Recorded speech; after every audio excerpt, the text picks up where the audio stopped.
I parked at the Glen Nevis Visitor Centre and crossed over to the far bank on a suspension footbridge. The path then follows the river for a couple of 100 yards, then strikes uphill. On the foothills above I could make out the converted old barn that is now the Ben Nevis Inn and bunkhouse. At the entrance to the pub was a very entertaining information board. It was the Ben Nevis weather forecasting stone. That was what I came here to see.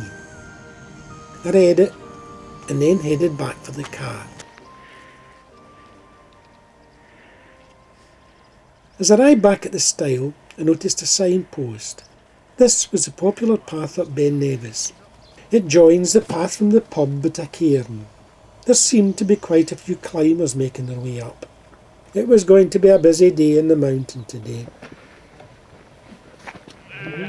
The mountains in the distance are some of the many Munros in the surrounding area.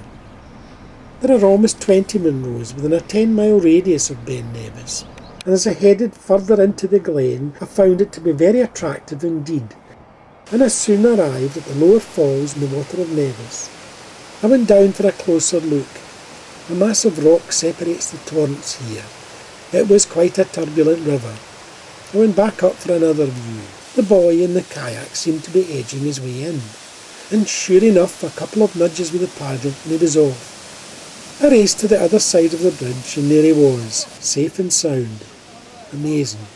There was an interpretation board at the start of the walk. I made my way up into the gorge.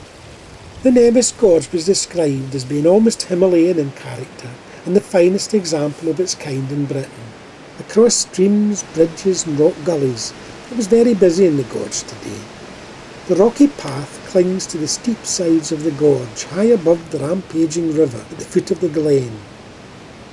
It certainly was a dramatic walk. Ahead, the path seemed to open up, and as I turned a corner, the breathtaking 350-foot Steall Falls came into view. I could only watch in amazement. I made my way down to the floor of the glen. In the background was Alcorrie Yowen, a huge water slide pouring down from Ben Nevis and past Carngerag. I rounded a shoulder of rock, and the tranquil hidden meadows of Steall came into view, still surrounded by the precipitous mountainsides. It certainly was an impressive sight. It's an even more impressive sight in the winter and the occasions when it freezes completely. I made my way down to the water's edge and watched in amazement as a young boy made his way across by means of a rope bridge. In the distance was Carngerag, with a massive Ben Nevis soaring high above it in the background.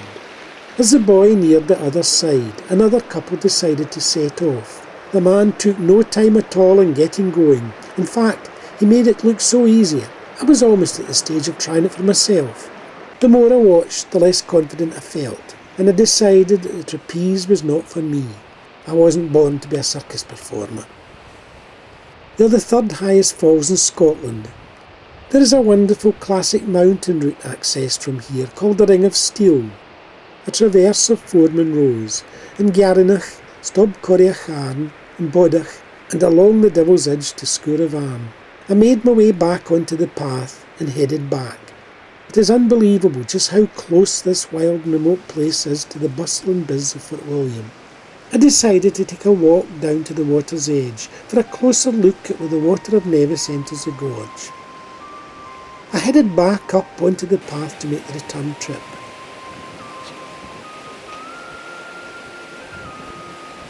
This glorious tree-lined path cuts its way through the steep-sided gorge with occasional glimpses of the turbulent river away down below.